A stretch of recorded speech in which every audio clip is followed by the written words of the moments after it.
Hverju erum við að fara að eiga von á? Við erum bara að fara að upplifa fegustu sýningu náttúrunnar, segi ég og skrifa.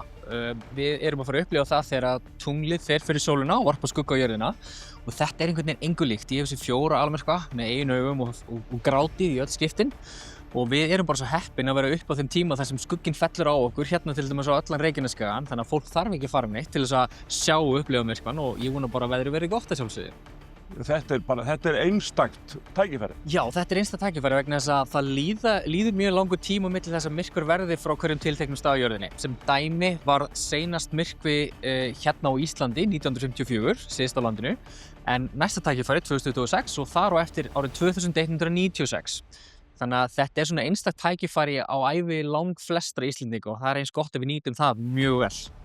Hversu stór viðburður er þetta? Sko þetta er risastór viðburður í ferðaþjónustu til dæmis. Hingað til lands flykkjast tugir þúsunda bara í þeim erindagjörðum að fylgjast með þessu. Þó má sé fyrir á besta mögulega stað. Og fyrir okkur er þetta náttúrulega bara líka einstakt tækifæri að fá að upplifa þetta heiman frá okkur því það er mjög sjaldgæft. Það gerir svona meðaltali á cirka 400 ára fresti að alskugginn falla á eitthvað ákveðið svæði á jörðinni eins og til dæmis Reykjanesskaga. Hvað er fólk að fara að upplifa? Fólk er að fara að upplifa það þegar tunglið fer fyrir sólina að sjálfsögðu og varpar skugga á jörðina og þá upplifum við fyrsta lagi breytingar á umhverfinu okkar, svona kannski 5-10 mínútum fyrir almyrkvann, þá bregður alveg einstaklega glæsilegri málmkenndri silfurlitaðri birtu yfir allt, þannig að þetta verður eins konar svona fegustu rökkur ævinnar. Og svo þegar tunglið er alveg við það að hylja sólina, þá birtast ljósperlur við jaðarinn sem heita perlur Baileys, svo síðasti geisling hverfur, þá verður svona eins og risavaxinn demantur á himninum. Og þegar tunglið er alveg komið fyrir, þá starir það á okkur úr af himninum eins og kolsvart auga eða svarthol umvafið svona perluhvítri áru sem er sólvindur að streyma út í geiminn. Það heitir kóruna sólarinnar og það er upprunnin í norðurljósunum sem dæmi. Þannig að þetta er eina skiptið á ævinni þar sem þú getur séð þetta og þetta er engu líkt og ég er bara alltaf rétt að vona það að allir gjói augunum til himinsins þennan dag. Hvernig eigum við að undirbúa okkur fyrir þetta? Fyrsta lagi náttúrulega fræðast að það er að sækja sér upplýsingar það hversu langur myrkvinn er þar sem þú býr því hvaða áttu þú átt að horfa á það er hægt að gera til dæmis inn á bara solmyrkvi2026.is svo verður fólk að verða sér út svona sólmyrkvagleru til að fylgjast með aðdraganda almyrkvans það er að segja að tunglið byrjar að snerta sólina og þá getur við komin yfir sólina alveg þegar almyrkvi skellur á þá tekur við gleraugun af og horfum með berum augum og svo aftur upp gleraugun eftir að almyrkvinn lýkur og þá þegar almyrkvinn er búinn þá er bara að gera að hafa gaman fagna sögulegum degi sem hún færði aldrei aftur að upplifa. Þú ert búinn að sjá þetta 4 sinnum? Já, ég er einn af þessum almyrkva unnendum sem ferðast út allan heim að elta skugga tunglsins og hef dvalið undir honum í 12 mínútur og 21 sekúndur og ég lýsi því alltaf bara þetta séu 12 fallegustu mínútur ævinnar sko.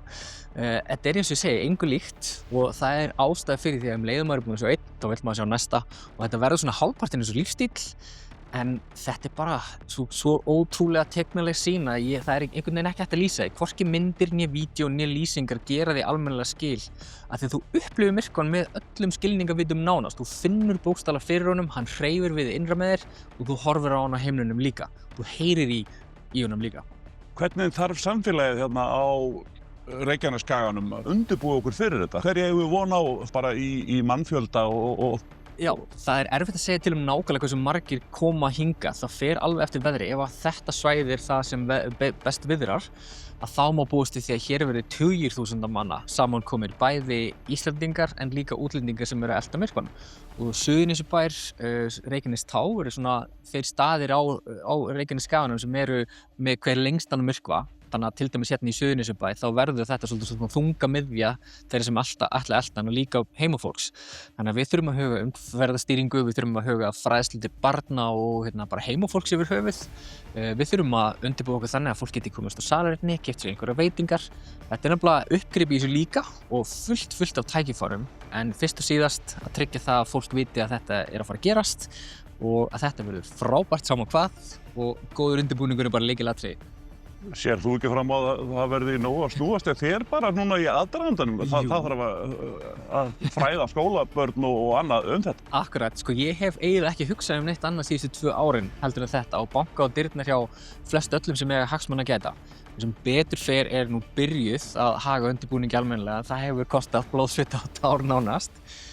Jú, ég gerir ráð fyrir því að næstu mánuður komið til með að snúast nánast ekki neitt annað en þetta og það bara þegar byrjað og það dásamlegt að fá að vera í svona hópi útvaldra að hafa séð þetta í fyrsta lagi og geta bara miðlað þeirri reynslu þannig að við öll fáum að njóta þessu einstöku sýningar á öruggan og jákvæðan hátt. Það kom fram á þessum fundi hérna í dag að það ekkert allir að átta sig á því hversu mikill atburður þetta er. Nei, þetta náttúrulega gerist svo sjaldan frá hverjum tilteknum stað á jörðinni. Þannig að til dæmis síðast á Íslandi 1954, þá náttúrulega vorum við ekki með samfélagsmiðla sem að hæpuðu svona viðburði upp. Fólk vissi af því en hingað flykktust ekki til lands í ferðamenn í tugþúsundavís til að elta þetta. Þannig að heimurinn okkar er bara gjörbreyttur. Núna búum við svo vel að vita nákvæmlega hvar við eigum að vera, hversu lengi myrkvinn er. Og aðgangar á upplýsingaefni er frábær, ekki spurning. Varist tók gervigreindina þegar kemur að því að leita sér upplýsingar, leitið frekar að sem að mannshugurinn hefur komið á og gert því það er líklega til að vera rétt. Og jú, bara akkurat, svo sem ekki meiru við því að bæta. Já, þetta er 12. ágúst, þetta er síðdegis. Já, þetta er miðvikudagurinn 12. ágúst 2026 og síðdegis, jú, myrkvinn hérna til dæmis í Suðurnesjabæ hefst klukkan 16:47. Almyrkvinn byrjar 17:47-48 eitthvað svoleiðis og svo lýkur honum 18:47 líka. Þannig að þetta er svona cirka 2 stunda ferli en ef fólk fer inn á vefinn sem ég minntist áðan, solmerku2026.is, þá getur það fundið húsið sitt, smelta kortið og það séð upp á sekundu hvenær allir þættir myrkvans byrja, í hvað átt sólin er og svo framvegis, hversu langur almyrkvinn er. Er sólin hátt á loft á þessum tíma? Hún er býsna hátt á lofti, hún er alveg í 25 gráða hæð, þannig að það er alveg langt í sólsetur ennþá þegar þetta stendur yfir, þannig að hún er bara á kjörstað. Ein spurning sem ég fæ ofta náttúrulega er hvað gerist ef það er skýjað og þá er ágætt að svara því til að alveg sama hvernig viðrar, þá er þetta einstök skrítin skemmtileg upplifun. Við upplifum sem sagt myrkvann jafnvel þó þessi skýjað. Alskýjað er versta mögulega niðurstaða en ef það eru smá ský á lofti þá skiptir það eiginlega engu máli því við sjáum stundum sólina bara í gegn og þá sjáum við og upplifum allt. Þannig að við þurfum ekki fullkomið veður. Þú sagði svona ef það er bjart þá erum við að fara að upplifa birtustigið eins og 40 mínútum eftir sólsetur. Já, akkurat. Þegar almyrkvinn skellur á þá er ekki algjört myrkur nema þessi þungskýjað. Ef það er heiðskýrt þá er það svona svipað bjart hjá okkur eins og kannski svona hálftíma 40 mínútum eftir sólsetur. Þannig að það verður rökkur en allt í kringum okkur blasir við 360 gráðu sólsetursbirta og þetta er bara svona engu líkt. Þetta er svona fegursta rökkur stysta nótt ævinnar og við fáum öll að upplifa hana saman.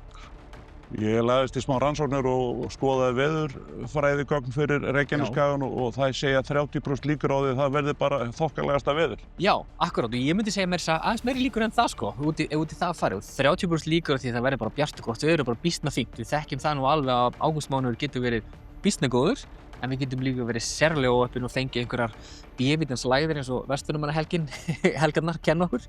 En við bara vonum það besta að veðurguðirnir verði með okkur í liði og við fáum öll að verða vitni að þessu sama hvar á landinu við erum, sérstaklega í slóðinni. Og hvar ætlar þú að vera? Herri, þetta er algengasta spurning sem ég fæ og svarið er það að ég ætla að vera heima hjá mér. Annarkvort í Reykjavík eða Garðabæ. Ég er akkurat í miðjum kliðum að reyna að selja íbúð í Reykjavík og kaupa í Garðabæ. Í nýju íbúðinni þá fæ ég 3 sekúndum lengri myrkva heldur en í gömlu, þannig að það er vel þess virði að eignast íbúð fyrir það.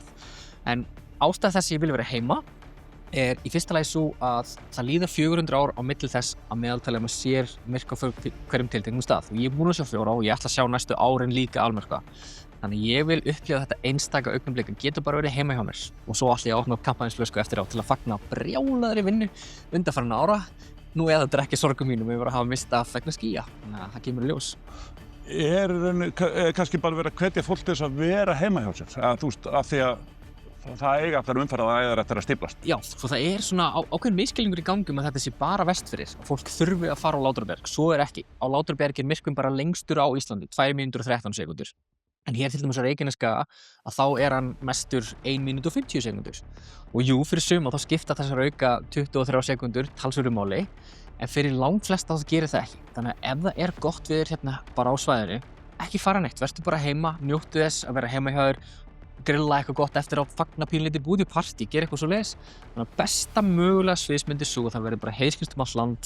Fólk þurfi ekki að fara neitt af því þá verður umferðin miklu minni en ef það er bara ákveðið svæði á landinu sem verður bjart þá verður umferðin hræðileg sér í lagi eftir myrkvann af því að allir leggja stað yfirleitt heim kannski svona fyrsta kortið eftir að almyrkvann er búinn. Þá fyrst byrjar umferðar öngþveiti sem getur staðið yfir tímunum saman. Hvaða ráðleggingar ertu með til þeirra sem að skipuleggja eitthvað í tengslum við þetta. Eigum við að bjóða upp á tónleika í klukkutíma eftir sólmyrkva? Já, ekki spurning, ekki síst bara fyrir bæjarbúa og bara fólk sem hér að þetta hátíðisdagur, sögulegu dagur sem kemur ekkert aftur fyrir en eftir 170 ár. Þannig að það er að gera sem mest úr hennu með listahópum og veitingasölu, bara gera sér glaðan dag, taka sér helst svona, að vinnuveitundur gefi fólki frídag eftir hátíð, það verður hvort eða miklu minna að vera nema kannski á svona veitingastöðum og bensinstöðum og slíkt sko. En líka gera öllum tækifæri til þess að fara út á meðan þessi stendur, til þess að upplifa almennskan, þannig að fólk sé ekki fast inni að gera eitthvað sem það ætti ekki verið að gera. Og ég veit til dæmis að Bláa lónið og svona, þau munu loka spaðinu sín á meðan að þetta stendur yfir sko. Þannig að fólki sé úti og fylgjast með og svo opna bara eftir það.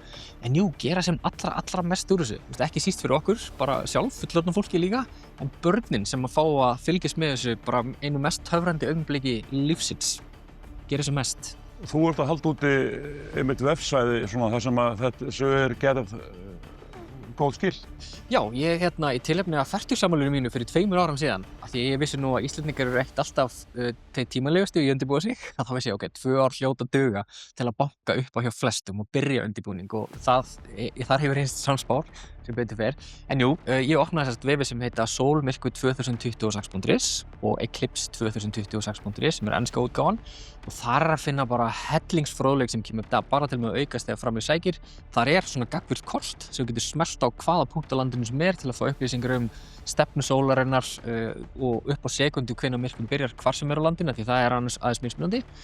Og svo bara kemur krakkafróðleikur þar inn og hvernig á að fylgjast með þessu öruggan hátt og svona. Vegna þess að ég vil að það veri ekki eitt einasta tilvik á Íslandi það einhver hafa orðið fyrir augnskaða. Þetta nefnilega ekki hættulegt ef þú veist hvernig þú átt að horfa á. Ef þú ætlar að stara í sólina á meðan deildarmyrkvi stendur yfir, þá getur þú skaðað yfir augun, en þú gerir það náttúrulega ekkert. En fólk þarf að vita það að þú setur upp gleraugun á meðan deildarmyrkvi stendur yfir, tekur þau af á meðan almyrkvinn upp aftur eftir almyrkva. Og þetta þarf bara að kenna fólki og ég mun ekki sofa fyrir nokkuð tekst að gera það og líka tryggja það öll börn á landinu fái gleraugu.